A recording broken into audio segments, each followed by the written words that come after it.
Assalamualaikum warahmatullahi wabarakatuh. Perkenalkan, nama saya Ridwan Anas. Kali ini saya akan membagikan aksi nyata yang telah saya lakukan, yaitu penyebaran dan penerapan budaya positif di SMK PK Nurussalam Salopa. Berikut rancangan tindakan aksi nyata yang akan saya lakukan. Pertama, latar belakang. Penerapan budaya positif di sekolah masih belum dipahami penerapannya oleh guru dan warga sekolah. Perlu pengibasan dan penyebaran paham budaya positif sehingga warga sekolah dapat melaksanakan budaya positif dengan sangat maksimal. Langkah yang akan saya lakukan adalah melakukan diseminasi kepada para guru. Dalam hal ini sebagai aktor pertama yang akan melaksanakan budaya positif dan menyebarluaskannya kepada peserta didik. Kedua, tujuan aksi nyata ini, yang pertama, guru dapat menerapkan budaya positif. Yang kedua, guru dapat menerapkan model pembelajaran yang berdampak positif pada murid. Tentu sebagai tolok ukur dari keberhasilan aksi nyata yang saya lakukan, yang pertama, guru dapat membuat model pembelajaran yang berdampak positif pada siswa, dan guru dapat menerapkan budaya positif di sekolah.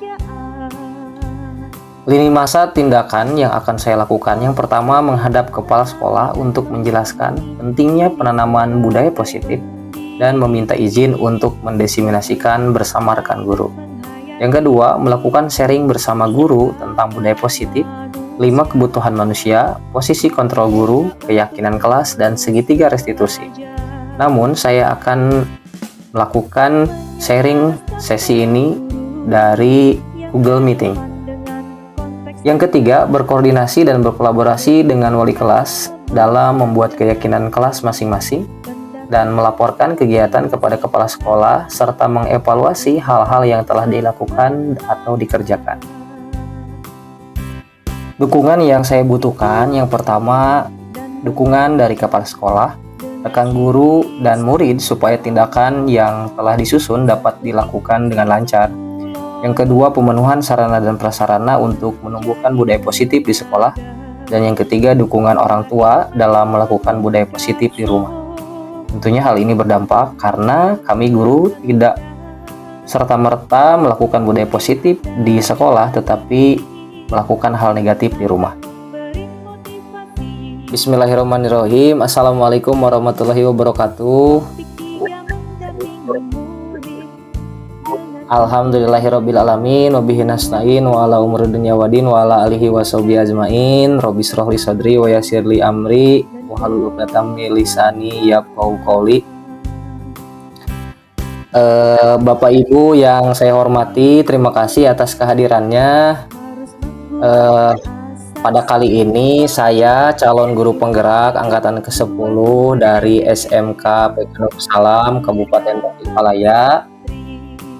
Ini dalam rangka pengimbasan daripada apa yang sudah saya pelajari pada modul 1.4, yaitu tentang budaya positif. Nah, kali ini saya bermaksud ingin menyebarkan paham dan penerapan budaya positif yang telah saya pelajari di modul 1.4 ini kepada Bapak dan Ibu guru staf TU di SMK Nurussalam Salopa. Nah, jadi Bapak dan Ibu, nanti saya akan mempresentasikan ya hasil daripada pembelajaran saya kepada Bapak dan Ibu. Insya Allah tidak akan terlalu panjang dan lama. Insya Allah nanti kalau misalnya sudah ada di sekolah, saya kalau ada kesempatan kembali bisa menjelaskan mungkin untuk lebih gamblang dan lebih jelasnya. Ini hanya untuk permulaan bahwa ada istilah baru ya, tapi sudah lama sebenarnya. Tapi mungkin di dalam kurikulum Merdeka saat ini lebih digalakan kembali.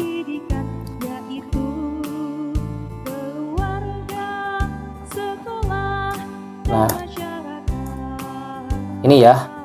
Jadi apa itu budaya positif? Budaya positif itu nantinya merupakan suatu lingkup besar daripada pencapaian yang telah dilakukan sebelum-sebelumnya. Apa yang sebelumnya dilakukan? Pertama, harus dilakukan terlebih dahulu yang disebut dengan peraturan kelas, atau kalau dalam istilah kita kali ini, peraturan kelas ini lebih kepada apa yang menjadi harapan serta segala sesuatu tindakan yang harus dilakukan di kelas berdasarkan kesepakatan guru bersama dengan peserta didik. Nah, hal itu, kesepakatan yang bersama-sama diatur oleh guru dan peserta didik itu disebut dengan keyakinan kelas. Hasil daripada keyakinan kelas ini tentu yang positif ya Bu, nantinya akan membesar lagi menjadi suatu lingkungan yang positif. Dari lingkungan positif itu menghasilkan suatu kebiasaan. Kebiasaan yang terus-menerus itu nanti akan berakhir pada puncaknya, yaitu budaya positif. Kemudian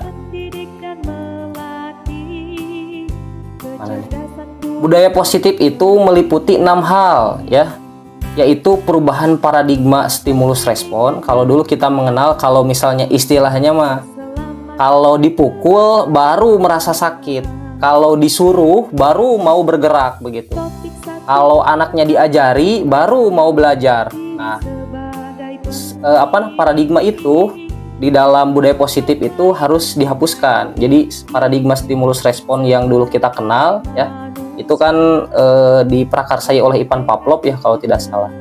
Nah, itu digeser oleh budaya positif atau oleh kurikulum merdeka ini kepada konsep disiplin positif dan keyakinan kelas, memuat 5 kebutuhan dasar manusia, kemudian 5 posisi kontrol, dan segitiga restitusi. Nah, ini yang paling menarik itu di segitiga restitusi. Selanjutnya, nah budaya positif ini berdasarkan penerapan tahapan Bagja akan muncul pembiasaan-pembiasaan positif di sekolah yang disebut budaya positif. Sebelumnya saya sudah menjelaskan tentang tahapan Bagja di saat kemarin ya Bapak Ibu dalam kunjungan ke pengajar praktik kunjungan ke sekolah kita. Budaya positif ini akan menimbulkan rasa aman dalam proses pembelajaran. Budaya positif juga dapat mendorong murid mampu berpikir kritis, bertindak, dan mencipta sebagai proses memerdekakan dirinya sehingga murid lebih mandiri dan bertanggung jawab. Nah, ini adalah 5 kebutuhan hidup manusia. Yang pertama ada bertahan hidup. Kemudian manusia itu pasti mau ya bertahan hidup. Kemudian harus punya penguasaan, dirinya itu selalu ingin memiliki kendali ya. Nah, tapi manusia juga punya rasa ingin kasih sayang dan rasa diterima. Lalu manusia juga ingin memiliki kebebasan, dan terakhir manusia juga sangat menginginkan kesenangan. Berangkat dari hal itu, nah kita sebagai guru harus memiliki posisi kontrol ya. Kontrol guru itu berbagai macam Bu, ada yang disebut penghukum, ada yang pembuat rasa bersalah, ada yang menjadi seorang teman, kemudian bertindak sebagai pemantau, dan bertindak sebagai manajer. Nah, dalam hal ini menjadi manajer ini adalah sesuatu yang paling bagus dalam 5 posisi kontrol dari guru. Nah, ini segitiga restitusi. Jika kita menemukan suatu murid yang mengalami problem atau melakukan tindak kesalahan, maka segitiga restitusi ini dianjurkan untuk dilakukan oleh seorang guru. Ada 3 tahapan segitiga restitusi. Yang pertama, validasi kebutuhan. Maksud saya menstabilkan identitas. Pertama, kita harus menstabilkan dulu identitas murid tersebut ya. Apa yang dilakukannya, kemudian kesalahan apa yang ia lakukan, itu kita harus ketahui terlebih dahulu. Selanjutnya, tindakan yang kedua itu validasi kebutuhan. Ya. Bagaimana tahap validasi kebutuhan ini? Caranya yaitu mendapatkan apa sih yang dibutuhkan oleh murid tersebut begitu dari tindakan yang ia lakukan. Misalnya ada murid misalnya berantem dengan siapa. Nah, kejadiannya kenapa bisa dia marah atau berantem terhadap anak itu? Harus diketahui, misalnya gara-gara temannya mencontek misalnya. Nah, nanti maka kebutuhannya apa? kebutuhan anak itu misalnya ingin temannya itu tidak mencontek lagi. Nah, berarti kita harus memberikan kesadaran dengan dengan memberitahu bahwa cara yang mungkin dia lakukan itu kurang tepat. Nah, yang terakhir adalah menanyakan keyakinan, menanyakan hal yang tadi dilakukan itu apakah sudah tepat dengan keyakinan kelas atau belum. Jika nanti anak menyadari bahwa apa yang dilakukan itu kurang tepat atau belum sesuai dengan keyakinan kelas, nanti dicari solusinya. Kira-kira apa yang harus kamu lakukan untuk memperbaiki masalah tersebut.